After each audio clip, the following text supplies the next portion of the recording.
In 1912, the church built itself a new vessel, and they named it the Thomas Crosby. Was Crosby still alive then? Crosby was still alive. He was at the launching service, and his daughter Sophia did the honors of launching the ship. With a bottle of champagne? No, it was a bottle of pure water, I'm told. What happened to some of those vessels? Any kind of interesting stories to their fate, or...? Well, the first one served from 1912 until 1920, and then was sold to become a fisheries vessel, ultimately a fish packer, and then a fish barge. But it was replaced by 4 smaller vessels, one of which was the Thomas Crosby V. William Oliver had it in Sandspit, and very shortly after, within a year of the time that it went into service, it blew from anchor off Sandspit and broke up on Dead Tree Point. William Oliver then built another vessel, was called the Thomas Crosby III, and that served from 1920 until 1937. In that year, the church sold the number 3, and they purchased the one that we came to know as the Thomas Crosby IV. It was the Powell River Executive Yacht, and it was used from 1937 until 1966, at which time the church was convinced that we would need a boat on the north coast longer than that vessel, which at that time would have been 40 years old, would serve.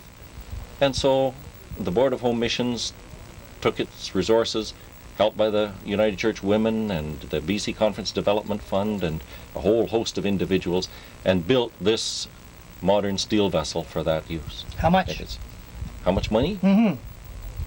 $260,000, give or take a few $100s. And that was in the 60s? That was in 1967. So the Thomas Crosby V has served for almost 20 years? 17 years this year this vessel has served, yeah. Right.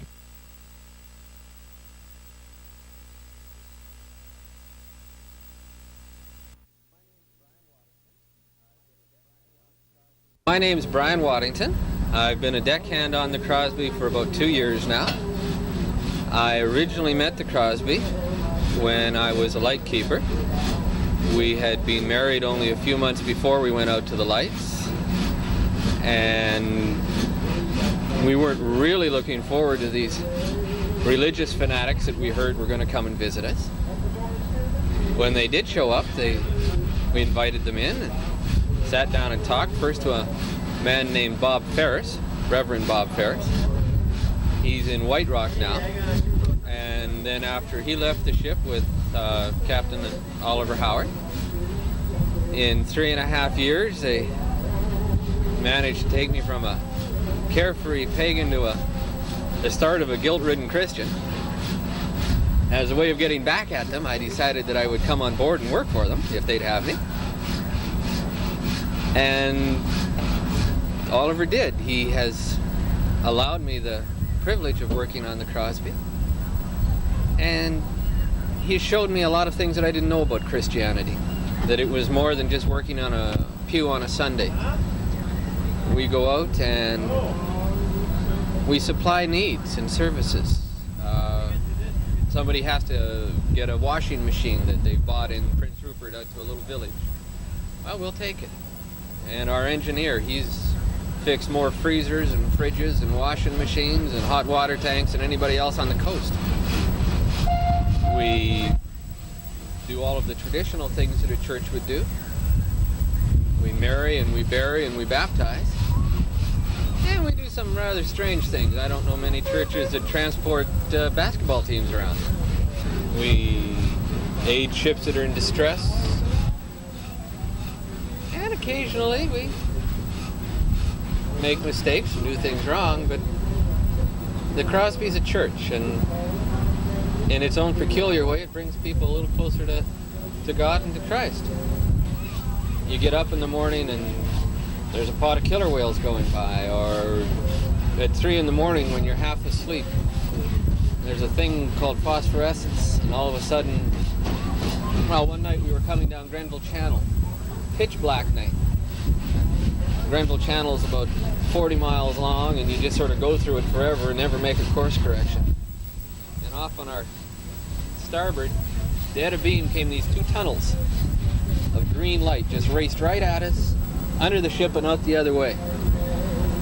And to me it was just beautiful, because these porpoises are just unbelievably fast, and just You know, like when you've got that little box that you crank and the worm pops out. It was just like that, just unfolded right at me. And I thought it was beautiful. The man who was at the wheel, though, had been through the war, and he just broke out into a sweat because to him it looked like torpedoes. And we get that type of thing, the Northern Lights. The hard part for the people at home. We go out and have fun for 24 days. Yeah, we get a little seasick now and again. But they've got to sit at home and wait for us. And it's not often dangerous. But last Palm Sunday, we were tied up at the head of Rivers Inlet. We noticed a fair gust of wind come up and go down in about 15 minutes. We didn't think anything of it. Out in Queen Charlotte Sound and Fitzhugh Sound, 3 ships went down and 6 people lost their lives. And it's like that up on the coast.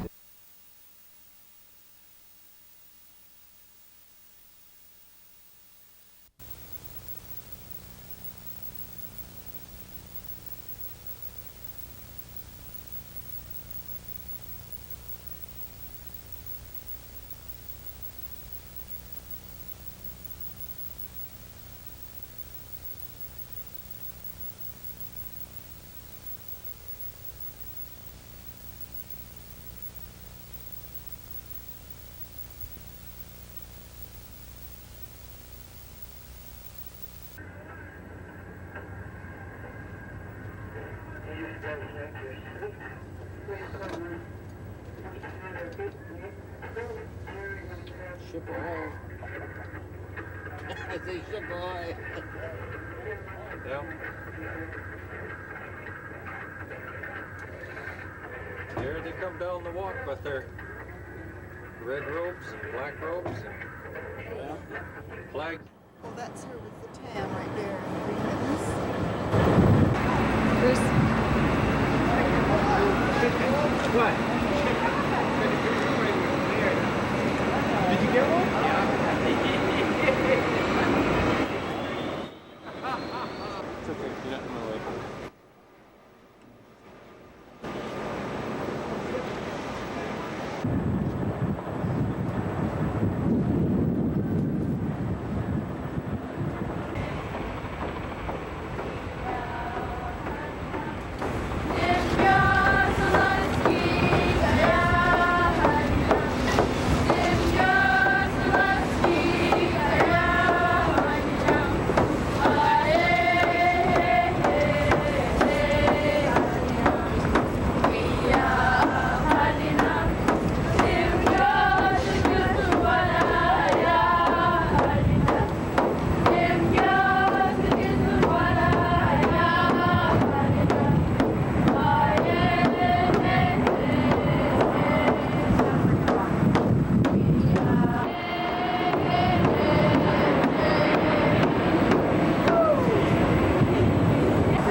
Welcome you, each and every one of you. Thank you.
Welcome to Greater Interchurch. Thomas Crosby arrived here over 100 years ago, and he learned the language and taught them. He taught the first song, "Come to Jesus." Come to Jesus, come to Jesus.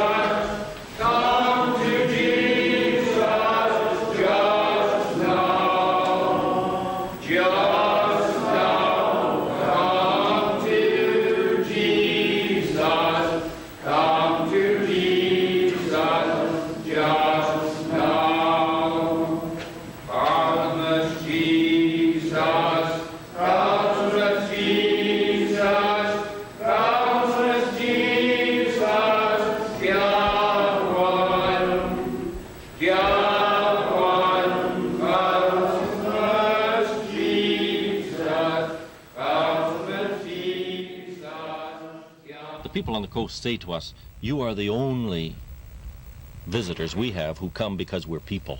Others come because we have machinery. We need to be inspected. The equipment has to be kept up. They have to deliver supplies. You come because we're people. We aren't a high-pressure evangelistic operation, but we're a mission of presence.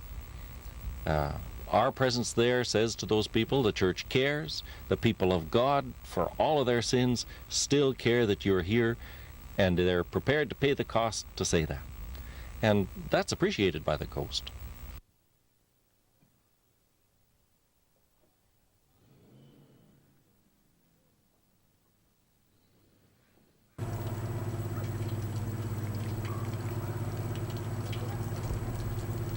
I'm Leon Trotter, and I am the nurse presently on the Thomas Crosby V. Before joining the crew of the Crosby, I have been working in the village of Port Simpson for just under 3 years. I have now been on the Crosby for a little more than 2.5 years. And as nurse on the Crosby, I'm also librarian, so that when we stop at places where we can tie up in the village of Hartley Bay or the village of Clemtu, for instance, children particularly and some adults come on and choose a book that they would like, and very often bring them back the next trip we're in. Where we stop at lighthouses in particular, and other places we're not able to tie up, we drop anchor, and at that point I will have filled a book bag, and our missionary captain, Oliver Howard, will backpack the books in for the people we're visiting. At each stop, I share the pastoral visitations with the captain. I also teach Sunday school in some places, and other things that need doing on the Crosby I will also be doing. We have had a number of nursing duties on board. A lot of it is public health, so that I'll be immunizing those places who are not, have no access to medical aid. And I immunize, teach prenatal health, and do some of the postnatal health.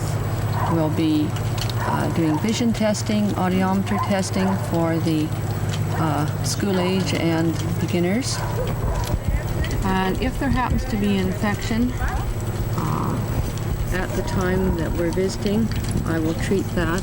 The medical problems are treated under the direction and supervision of the doctors in the United Church Hospital at Bella Bella, and I'm in radio contact with them at all times.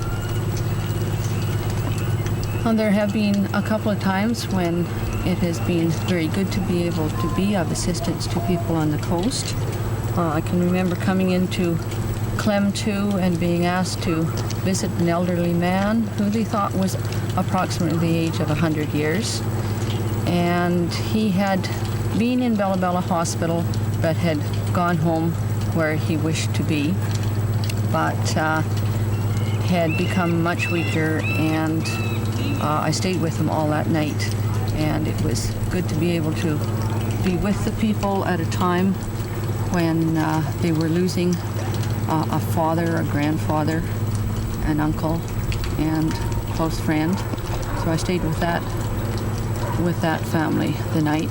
There are some of the light stations where there is only one woman, and these in particular, she may not see another woman until our next trip.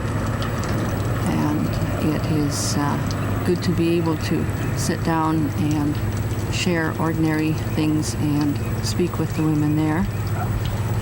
Normally I visit with the women and the children, and the captain will be visiting with the men, and then we all share coffee. One of the other things that has been good that I've been able to help with all along the coast has been the first aid instruction and cardiopulmonary resuscitation. You can't respond to the need of the coast on a fixed schedule. People on the coast know and understand that. It's clear to them that we must respond to need, so that if somebody calls us for an emergency, then we go. If somebody is at trouble at sea and we're called out on a 2-day search for a lost aircraft or a lost boat, we go. And the coast knows that we will, and they appreciate that. So that they realize you're there, but they can't be sure of the schedule. Your schedule is based on need more than on dates on the calendar. Yeah, they know that every 6 weeks or so we're likely to turn up. And so this week the Crosby should be here, and they'll start listening to the radio. Where are they? Who's happening? And then you'll hear a lightkeeper get on. Anybody seen the Crosby? Yeah, he was here yesterday. When's he going to get down this way? Well, I don't know. He didn't say, but maybe day after tomorrow. Okay. So they know when to expect us that way.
I think the cake looks big enough to feed the whole of the United Church of Canada.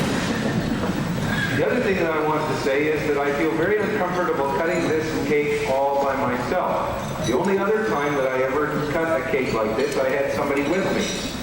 And I wasn't missing her terribly until I came to the table tonight and there was a place card at my plate which said Pope. And the place card on the right of the Pope's place card said Pope's wife. So I'm not very good at this, but I'll try to do it all by myself.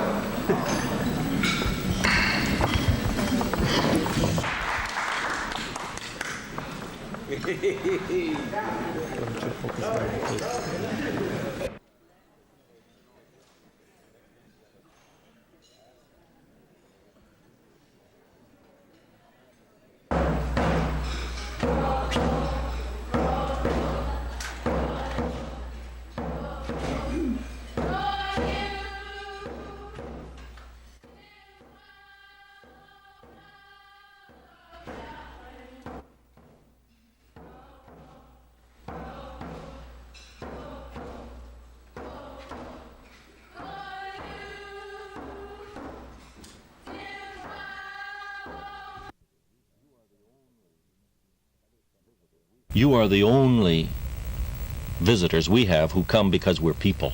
Others come because we have machinery. We need to be inspected. The equipment has to be kept up. They have to deliver supplies. You come because we're people. Oliver, And speaking of, are there some interesting